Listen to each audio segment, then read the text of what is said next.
Hi all, അസ്സലാമു അലൈക്കും, welcome back. ഇന്നത്തെ നമ്മുടെ റെസിപ്പി ഒരു കിഡിലൻ ടേസ്റ്റ് ആയിട്ടുള്ള പോളയാണ് കേട്ടോ. പോള ഇതിൻ്റെ പേര് ഒറോട്ടി പോള എന്നാണ്. പക്ഷേ ഈ ഒരു പേര് ഞാൻ ഇട്ടിട്ടുള്ളതാണ് കേട്ടോ. ഞാനിത് വെറൈറ്റി ആയിട്ട് ചെയ്തെടുത്തിട്ടുള്ള ഒരു പോളയാണ്. നല്ല ടേസ്റ്റാണ്. പ്രത്യേകിച്ച് ഹെൽത്തി റെസിപ്പി എന്ന് പറയാം. കാരണം നമ്മളിതിൽ ഓവർ ഓയിലോ അങ്ങനെയൊന്നും യൂസ് ചെയ്യുന്നില്ല. നമുക്ക് സിമ്പിളായിട്ട് ചെയ്തെടുക്കാനും പറ്റും. അപ്പോൾ നമുക്ക് വീഡിയോയിലേക്ക് പോയാലോ? വീഡിയോയിലേക്ക് പോകുന്നതിന് മുന്നേ നിങ്ങൾക്ക് ഈ ചാനൽ ഇഷ്ടപ്പെടുന്നുണ്ടെങ്കിൽ പ്ലീസ് ഒന്ന് സബ്സ്ക്രൈബ് ചെയ്ത് സപ്പോർട്ട് ചെയ്യണേ. സബ്സ്ക്രൈബ് ചെയ്യുമ്പോൾ അതിൻ്റെ തൊട്ടടുത്ത് കാണുന്ന കുഞ്ഞു ബെല്ലൈക്കണില്ലേ, അതിൽ ഓൾ എന്ന ഓപ്ഷൻ തന്നെ ക്ലിക്ക് ചെയ്യണേ.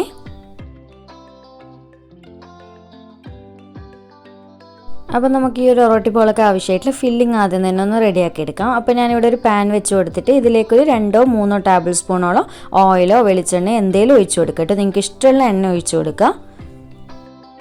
ഇപ്പോൾ ഇത് നമ്മുടെ എണ്ണ ചൂടായതിന് ശേഷം ഞാൻ ഇതിലേക്ക് ഒരു 3 മീഡിയം സൈസ് സവാള ഇതുപോലെ ചെറുതായിട്ട് പൊടിയായിട്ട് കട്ട് ചെയ്തിട്ട് ചേർത്ത് കൊടുക്കുന്നുണ്ട്.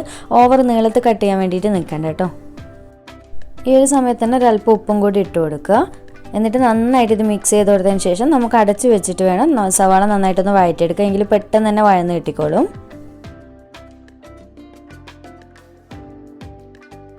ഇപ്പോൾ ഇത് നമ്മുടെ സവാള അത്യാവശ്യം നന്നായിട്ട് വഴന്ന് വന്നിട്ടുണ്ട്. ഇത്രയും മതി കേട്ടോ. അടുത്തത് നമുക്കിതിലേക്ക് ഇഞ്ചി, വെളുത്തുള്ളി, പച്ചമുളക് 3ഉം കൂടി ഒന്നിച്ച് ചതച്ചെടുത്തത് ചേർത്ത് കൊടുക്കാം. 3ഉം കൂടി ഏതാണ്ട് ഒരു 2 tablespoon to 2.25 tablespoon വരെ ഉണ്ടാകും. ഇനി നമുക്കിത് ലോ ഫ്ലെയിമിലിട്ടിട്ട് നന്നായിട്ടൊന്ന് വഴറ്റിയെടുക്കണം. ഇതിൻ്റെയൊക്കെ പച്ചമണമൊക്കെ മാറി കിട്ടുന്നവരെ ഒരു 3-4 മിനിറ്റ് ഒന്ന് വഴറ്റിയെടുക്കാം. ഈ ഒരു സമയത്ത് ഫ്ലെയിം നന്നായിട്ട് തന്നെ കുറച്ച് വെക്കണേ.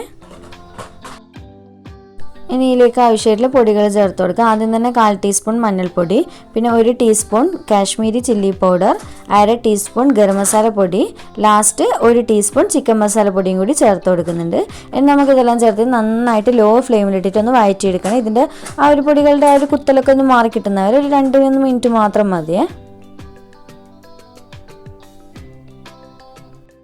അപ്പോൾ ഇത്രയും വഴറ്റിയെടുത്തതിന് ശേഷം ഇനി നമുക്കിതിലേക്ക് കുറച്ച് ചിക്കൻ ചേർത്ത് കൊടുക്കണം. അപ്പോൾ ചിക്കൻ്റെ കറക്റ്റ് ഒരു അളവൊന്നും ഞാൻ പറയുന്നില്ല കേട്ടോ. എത്രയാണ് നിങ്ങൾക്ക് താല്പര്യമുള്ളത് അതിനനുസരിച്ച് ചേർത്ത് കൊടുക്കുക.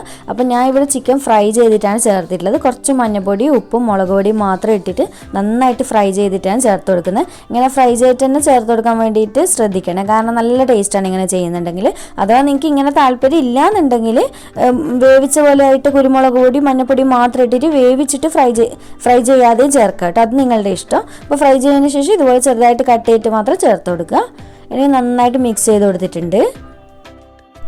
ഇനി ലാസ്റ്റ് നമുക്ക് ഇതിലേക്ക് കുറച്ച് മല്ലിയില, അതുപോലെ തന്നെ കുറച്ച് കറിവേപ്പിലയും കൂടി ചേർത്ത് കൊടുക്കാം. ഇതെല്ലാം നിങ്ങളുടെ ടേസ്റ്റിനനുസരിച്ച് ചേർത്ത് കൊടുക്കുക. അതുപോലെ തന്നെ ഈ ഒരു സമയത്ത് ഉപ്പ് കുറവായിട്ട് തോന്നുകയാണെങ്കിൽ കുറച്ചിട്ട് കൊടുക്കുക. അതുപോലെ തന്നെ ഗരം മസാലപ്പൊടിയൊക്കെ കുറവായിട്ട് തോന്നുകയാണെങ്കിൽ ഈ ഒരു സമയത്ത് ഇട്ട് കൊടുത്താൽ മതി. ഞാനിവിടെ കുറച്ച് ഉപ്പിട്ട് കൊടുക്കുന്നുണ്ട്. കാരണം കുറച്ചൊരു കുറവായിട്ട് എനിക്ക് തോന്നിയിട്ടുണ്ടായിരുന്നു. ഇത് നന്നായിട്ട് ഇത് മിക്സ് ചെയ്ത് കൊടുക്കുന്നുണ്ട്. അപ്പോൾ ഇത്രയേ ഉള്ളൂ, നമ്മുടെ ഫില്ലിങ് റെഡി ആയിട്ടുണ്ട്. ഇനി ലാസ്റ്റ് നമ്മൾ ഇതുപോലെ എല്ലാം സെറ്റ് ചെയ്തതിന് ശേഷം ഒരു 5 മിനിറ്റ് ലോ ഫ്ലെയിമിലിട്ടിട്ട് ഇതുപോലെ ഒന്ന് അടച്ച് വെച്ച് കൊടുക്കണേ. എങ്കിലും നല്ല ടേസ്റ്റ് ആയിരിക്കും ഈ ഒരു മസാലയ്ക്ക്. എന്നിട്ട് ഫ്ലെയിം ഓഫ് ചെയ്ത് കൊടുക്കുക. അങ്ങനെ നമ്മുടെ ഫില്ലിങ് റെഡി ആയിട്ടുണ്ട്. ഇനി നമുക്ക് ഇതിലേക്ക് ആവശ്യമായിട്ടുള്ള മാവൊന്ന് അരച്ചെടുക്കാം. അപ്പോൾ ഞാനിവിടെ 1 കപ്പ് അളവിൽ പച്ചരി കുതിർത്ത് വെച്ചിട്ടുണ്ടായിരുന്നു. നമ്മൾ നോർമലി ദോശക്കൊക്കെ എടുക്കുന്ന സെയിം അരി തന്നെ കേട്ടോ. നല്ലപോലെ കഴുകി വൃത്തിയാക്കിയിട്ട് കുറച്ച് വെള്ളം ഒഴിച്ചിട്ട്, പച്ചവെള്ളം ഒഴിച്ചിട്ട് കുതിർത്ത് വെച്ചിട്ടുണ്ടായിരുന്നു. ഏതാണ്ട് ഒരു 2-2.5 മണിക്കൂറോളം. ഇനിയിപ്പോൾ ഇത് നന്നായിട്ട് കുതിർന്ന് വന്നിട്ടുണ്ട്. ഇനി ഈ വെള്ളം ഒന്ന് കളഞ്ഞിട്ട് നമുക്കിത് മിക്സിയുടെ ജാറിലേക്ക് ഇട്ട് കൊടുക്കാം. അപ്പോൾ ഞാൻ ഈ അരി മുഴുവനായിട്ട് ഈ ഒരു മിക്സിയുടെ ജാറിലേക്ക് ഇട്ട് കൊടുത്തിട്ടുണ്ട്. ഇനി നമുക്കിതിലേക്ക് 1 സവാളയുടെ പകുതി ചേർത്ത് കൊടുക്കുക. അടുത്ത ഇതിലേക്ക് 1 കപ്പ് തേങ്ങ ചിരകിയത് ചേർത്ത് കൊടുക്കുക. അടുത്തത് 1/4 കപ്പ് അളവിൽ ചോറ് ചേർത്ത് കൊടുക്കുക. ചോറ് ഒരുപാട് കൂടുണ്ട് കേട്ടോ, 1/4 കപ്പ് തന്നെ ധാരാളം. അടുത്തത് 1.5 ടീസ്പൂൺ വലിയ ജീരകം, ഫെന്നൽ സീഡ്സ് ആണ് ചേർത്ത് കൊടുക്കുന്നത്. പിന്നെ ഒരു 2 പിഞ്ച് ചെറിയ ജീരകം ചേർത്ത് കൊടുക്കുക. ഒരുപാട് ചേർക്കേണ്ട, ചെറിയൊരു ഫ്ലേവർ അതിൻ്റെയും കൂടി ഉണ്ടെങ്കിൽ നല്ല ടേസ്റ്റ് ആയിരിക്കും കേട്ടോ. അപ്പോൾ അതിൻ്റെ ഫ്ലേവർ ഇഷ്ടമില്ല എന്നുണ്ടെങ്കിൽ ഒഴിവാക്കുക. ക്യുമിൻ സീഡാണേ.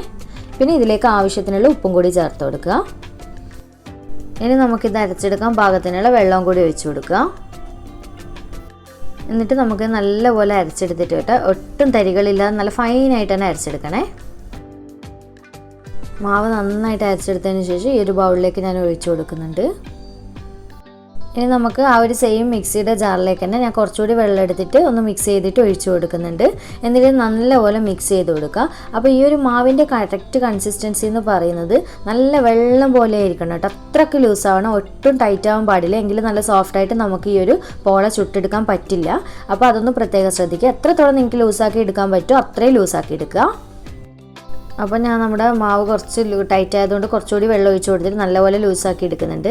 അപ്പോൾ ലൂസായിട്ട് കിട്ടിയിട്ടില്ലെങ്കിൽ എന്താ പ്രശ്നം എന്ന് വെച്ച് കഴിഞ്ഞാൽ നമ്മുടെ പോള റെഡി ആയി കഴിഞ്ഞാൽ ഭയങ്കര ഹാർഡായിപ്പോൾ നമുക്ക് കഴിക്കുന്ന സമയത്ത് സോഫ്റ്റ്നെസ് കുറയും.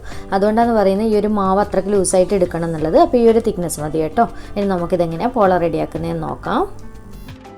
അങ്ങനെ നമ്മുടെ അറോട്ടി പോള റെഡിയാക്കാൻ വേണ്ടിയിട്ട് തുടങ്ങാം. അപ്പോൾ ഞാനിവിടെ ഒരു പാൻ വെച്ച് കൊടുത്തിട്ടുണ്ട്. അപ്പോൾ നിങ്ങൾക്ക് എന്തെങ്കിലും ഈ പോള റെഡിയാക്കുക കേട്ടോ. ഒരു ചീനച്ചട്ടി പോലത്തെ എന്തെങ്കിലോ അല്ലെങ്കിൽ കുക്കറിലോ എന്തെങ്കിലും ചെയ്തെടുക്കുക. ഇതുപോലത്തെ പാൻ, നോൺ സ്റ്റിക്കിൻ്റെ പാൻ വേണമെന്നൊന്നും നിർബന്ധമൊന്നുമില്ല. അപ്പോൾ ഞാനിപ്പോൾ ഇതിലാണ് ചെയ്തെടുക്കുന്നത്. അപ്പോൾ പാൻ ചൂടായതിന് ശേഷം ഞാൻ നന്നായിട്ട് ഗീ ബ്രഷ് ചെയ്ത് കൊടുക്കുന്നുണ്ട്. അപ്പോൾ ഗീ ആകുമ്പോൾ കുറച്ചുകൂടി ടേസ്റ്റ് കൂടും. ഗീക്ക് പകരം ഗീ ഇഷ്ടമില്ല എന്നുണ്ടെങ്കിൽ ഓയിലോ വെളിച്ചെണ്ണ എന്തായാലും കുഴപ്പമില്ല. പക്ഷേ ഗീ ആകുമ്പോൾ നല്ലൊരു ഫ്ലേവറും സ്മെല്ലും ഒക്കെ ഉണ്ടാവില്ല നമ്മുടെ പോളക്ക്.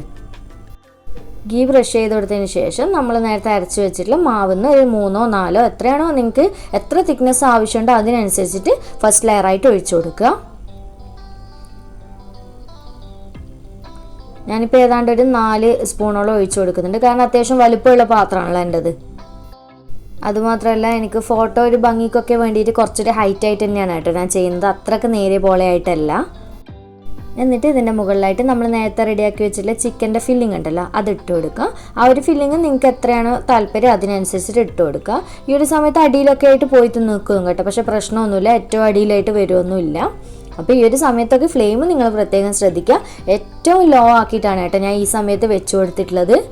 അപ്പോൾ മസാല ഇതുപോലെ നന്നായിട്ട് ഇട്ട് കൊടുക്കുക. അടുത്തത് ഞാനിവിടെ കുറച്ച് പുഴുങ്ങിയ മുട്ട എടുത്തിട്ടുണ്ട്. ഏതാണ്ട് ഒരു 2 മുട്ട പുഴുങ്ങിയിട്ട് ഇതുപോലെ വട്ടത്തിൽ കട്ട് ചെയ്യുമല്ലോ, അങ്ങനെ കട്ട് ചെയ്തെടുത്തിട്ടുണ്ട്. എന്നിട്ട് ഈ ഒരു ഫില്ലിങ്ങിൻ്റെ മുകളിൽ ഇങ്ങനെ വെച്ച് കൊടുത്ത് ഇത് കഴിക്കുന്ന സമയത്ത് നല്ല ടേസ്റ്റാണ് കേട്ടോ. അപ്പോൾ മുട്ട ഇഷ്ടമില്ല എന്നുണ്ടെങ്കിൽ നിങ്ങൾക്ക് ഒഴിവാക്കാം. അപ്പോൾ ഞാനിങ്ങനെ ചെയ്ത് കൊടുക്കുന്നുണ്ട്. അങ്ങനെ ഇതാ മുട്ടയൊക്കെ ഞാൻ ഇതുപോലെ സെറ്റ് ചെയ്ത് കൊടുത്തിട്ടുണ്ട്. എന്നിട്ട് ഇതിൻ്റെ മുകളിലായിട്ട് വീണ്ടും നമ്മൾ നേരത്തെ ആ ഒരു മാവുണ്ടല്ലോ അത് ഒഴിച്ചു കൊടുക്കുക. അപ്പോൾ ഈ ഒരു മുട്ടയും മസാലയൊക്കെ നന്നായിട്ട് കവറാകുന്ന രീതിയിൽ മാവ് ഒഴിച്ചു കൊടുക്കണേ.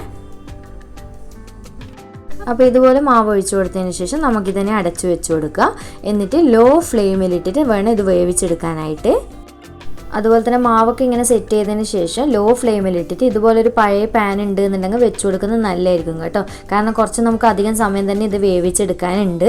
അതുകൊണ്ട് അടിക്കൊന്നും പിടിക്കാതെ സേഫ്റ്റിക്ക് വേണ്ടിക്ക് ഇതുപോലെ വെച്ച് കൊടുക്കുന്നുണ്ടെങ്കിൽ വെച്ച് കൊടുക്കുക. ഫ്ലെയിം പ്രത്യേകം ശ്രദ്ധിക്കുക, ലോയിൽ തന്നെ ഇട്ട് കൊടുക്കണേ.